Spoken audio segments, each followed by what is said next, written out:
23 তারিখ ছিল বরের কুম্ভে যাওয়ার টিকিট, কিন্তু 20 তারিখ দুপুরবেলায় এসে বর হঠাৎ করে বলছে যে তোমাকে নিয়েই আমি কুম্ভে যাব। আমি তো শুনে অবাক, কারণ কুম্ভে এত ভিড় আর এত দূর হাঁটতে হবে, দুটোর থেকেই আমি সবসময় দূরে থাকি। কিন্তু বর বলছে যে না, আমি তোমাকে আর ছেলেকে নিয়েই যাব, তোমাকে ছাড়া আমি যাব না। আমি তো পড়ে গেলাম মহা সমস্যায়। তারপরে আমাকে বলছে যে তোমাকে সাথে আমি অযোধ্যায় রাম মন্দির আর কাশী বিশ্বনাথ দর্শন করাবো বেনারসে। এবার সত্যি কথা বলতে রাম মন্দির দেখার লোভ আর কাশী বিশ্বনাথ দেখার লোভ, এই দুটোর থেকে আমি আর দূরে থাকতে পারিনি। তাই বরের ডাকে আমিও সাড়া দিয়ে দিয়েছি। অ্যাকচুয়ালি বরের ডাক বলা যায় না, অ্যাকচুয়ালি এটা ভগবানেরই ডাক। তারপর আমাদের যাত্রা শুরু হলো। প্রথম যাত্রা ছিল অযোধ্যা।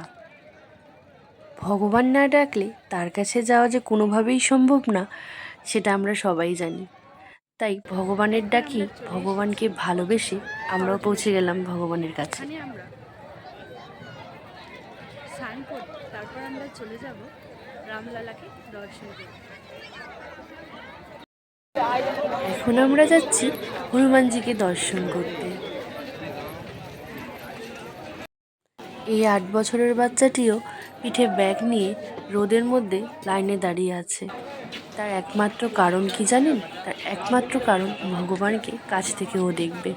ওকে কেউ জোর করে নিয়ে যায়নি, ও নিজের ইচ্ছায় গেছে আর নিজের ব্যাগ নিজেই ক্যারি করছে। অনেকেই বলে যে মানুষে যাচ্ছে পুণ্য করতে কুম্ভতে, পুণ্য করতে এইখানে, কিন্তু 8 বছরের বাচ্চা নিশ্চয়ই পাপ পুণ্যের বিচার নেই। ও নিজে ভালোবেসে ভগবানের কাছে গেছে। হনুমানজিকে দর্শন করার পর এরপরে আমরা যাচ্ছি হনুমানজিকে রাম দর্শন মন্দির। করে এখন আমরা চলে এসেছি রামজিকে দর্শন করতে, আমাদের রামলালা।